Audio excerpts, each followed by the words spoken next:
Bonjour. Qui n'est pas à la recherche du bonheur? C'est une question légitime qu'on a le droit tous de se poser. Mais on se rend compte que plus on court, plus ce bonheur semble nous échapper. L'homme sort le matin, il court sans arrêt. Qu'est-ce qu'il veut obtenir? Travailler, certes, pour gagner sa vie, pour vivre. Mais est-ce que cela justifie toute cette course? Bien, c'est parce qu'en réalité, il veut obtenir les moyens d'assouvir ses désirs. Il va pas courir seulement pour vivre. Plus personne ne court que pour vivre. Il court également pour ses plaisirs. Et combien de personnes dans ce monde peuvent se vanter d'avoir réalisé tous leurs vœux? Pauvres, ils pensaient qu'en devenant riches, ils seraient plus heureux. Riches, ils pensaient qu'en devenant plus riches, ils seraient plus heureux. Et ils se sont rendus compte que non. Comme disent les sages, la personne meurt et elle n'a pas obtenu la moitié de ce qu'elle voulait dans la vie. Pourquoi tout cela? Pourquoi l'homme n'arrive pas à combler cette sensation de manque qu'il ressent, ce vide, très propre à l'homme d'ailleurs? Et pour cela, qu'est-ce qu'il va faire? Il va se fixer à chaque fois de nouveaux objectifs, de nouvelles sensations, pensant qu'en arrivant à obtenir ce qu'il veut, il sera heureux. Mais en fait, quand il a obtenu ce qu'il voulait, eh bien, ça ne s'arrête jamais parce que il n'est pas satisfait, ou s'il est satisfait, ça ne dure qu'un temps. C'est comme cet enfant à qui, quand il est tout petit, on va offrir en premier une petite voiture avec laquelle il va jouer. Ensuite, il va s'enlacer. On va lui offrir une voiture à pédales dans laquelle il va tourner dans toute la maison. Il va s'enlacer également. Il va vouloir une bicyclette comme ses copains. On va lui offrir cette bicyclette. Il va parader dans le quartier avec cette bicyclette pendant des mois. Et ensuite, cette bicyclette, il va la jeter dans le garage. En grandissant, il dira, s'il obtient le permis, il sera le plus heureux des adolescents. Ah, il obtient le permis. Il dit après, si on m'offre une voiture, alors là, vraiment, je serai le plus heureux des garçons. On lui offre cette voiture. Au début, il est tout heureux. Après, il s'en lasse. Il veut une autre voiture plus sophistiquée et ça ne s'arrête jamais. Pourquoi cela? Eh bien, mes amis, parce que le manque que l'homme ressent, pour la plupart des hommes, n'est pas d'ordre matériel, mais métaphysique. Et ça, il n'y a que l'homme qui peut le ressentir. Pourquoi? L'homme d'ailleurs croit qu'en accumulant l'argent, les plaisirs, la réussite, il va finir par combler ce vide qu'il ressent. Mais en réalité, s'il va dans cette direction, ce vide ne disparaît jamais. Au contraire d'ailleurs, plus il obtient, plus il ressent du manque, comme le roi Salomon le dit. Il a 100, il veut 200. Il a 200, il veut 400. Mais quand il a déjà obtenu 200, il devrait être heureux? Non. Il veut maintenant 400. Pourquoi? Parce qu'en réalité, il ne regarde pas ce qu'il a obtenu, mais ce qui lui manque. Et donc, plus il veut, plus il va lui manquer, et donc il sera plus déprimé. Et c'est quelque chose d'incompréhensible.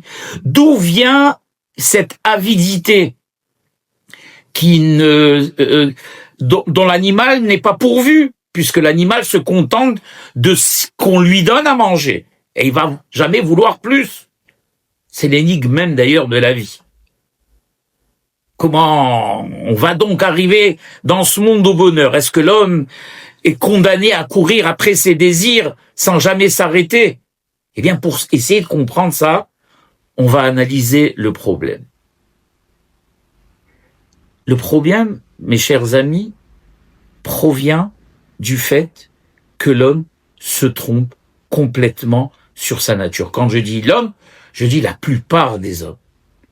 Ils pensent être un corps qui possède une âme, pour ceux qui connaissent cette notion, on va dire pour les plus religieux, alors qu'en réalité, il est une âme qui habite un corps. C'est pas du tout la même chose. Là, c'est l'âme qui devient le principal, et le corps n'est que l'enveloppe qui va permettre à cette âme d'accomplir la mission pour laquelle elle a été envoyée sur Terre.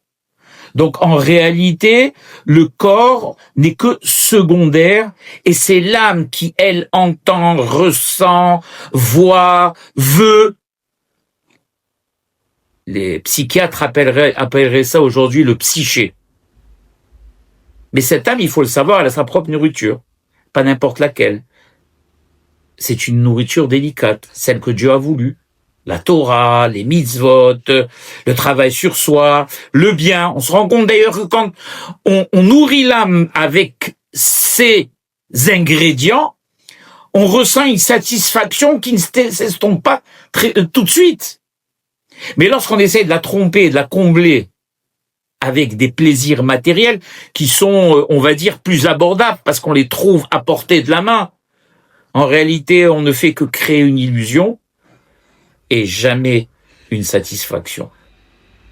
Si l'homme va sur cette voie, alors il n'arrivera jamais à être satisfait. Au début, il va être apaisé, mais l'âme, elle comprend qu'on l'a trompé et elle se révolte. Vous savez, c'est comme ce bébé qui se réveille affamé, la maman ne se trouve pas chez elle à la maison, donc elle sait pas quoi lui donner, et elle lui donne, vous savez, ces petits biberons en plastique. Alors au début, le bébé tète, et après, il se rend compte que on l'a trompé, et donc il se met à hurler, mais à hurler beaucoup plus qu'avant.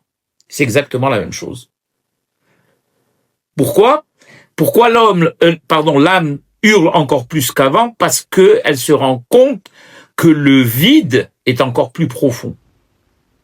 Et qui c'est qui pousse à croire l'homme que ce vide est matériel? Eh bien, c'est le mauvais penchant. Et en même temps, il l'entraîne dans une course infinie qui ne s'arrête jamais. La réalité, c'est que ce vide n'est pas un manque de plus, c'est un manque de juste. L'âme ne réclame pas davantage de matière, elle en a que faire. Elle réclame sa nourriture. Vous savez, c'est comme ce villageois qui s'est marié avec une princesse. Tout ce qu'il pourra lui offrir en habits, en nourriture, en vêtements, en voyage, ne la satisfera jamais, car elle était habituée à vivre au palais. L'âme est habituée à vivre au palais. À côté de Akadosh Baruch Hu, le corps, c'est le villageois qui la comprend pas. Et même d'ailleurs l'âme, quand elle reçoit tout ce qu'elle désire, elle aspire toujours à plus. Et malgré le fait qu'elle n'obtient pas tout ce qu'elle veut, elle reste quand même en paix.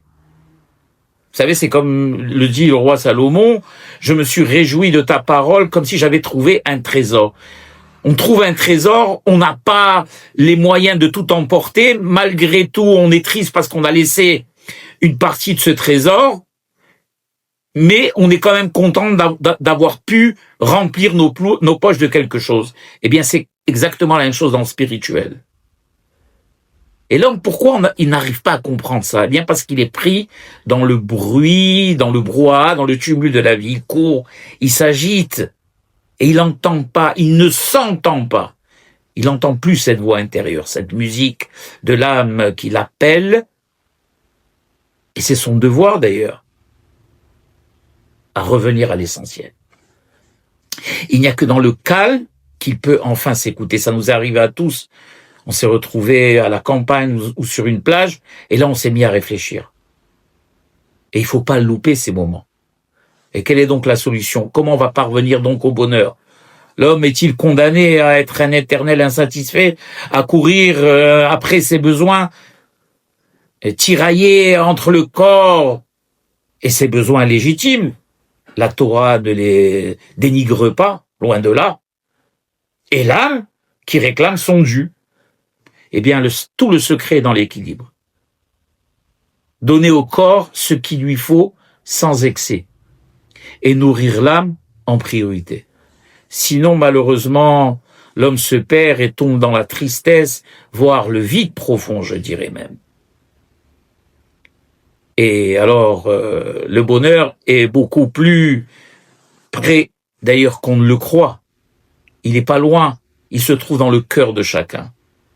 À nous de savoir, en tant que juifs, comment l'obtenir. Et la Torah, elle, nous donne le mode d'emploi, mes chers amis. Suivons ce mode d'emploi. Soyons fidèles. Étudions la Torah. Soyons fidèles aux préceptes de Akadosh Baruch Hu. Nourrissons notre âme. Nourrissons aussi notre corps comme il se doit. Et pour cela aussi également, et arrêter de courir, il faut avoir cette émouna et croire que tout ce qu'on a et ce qu'on a dans ce monde, c'est Dieu qui l'a voulu pour nous et pour notre bien. Voilà, mes chers amis.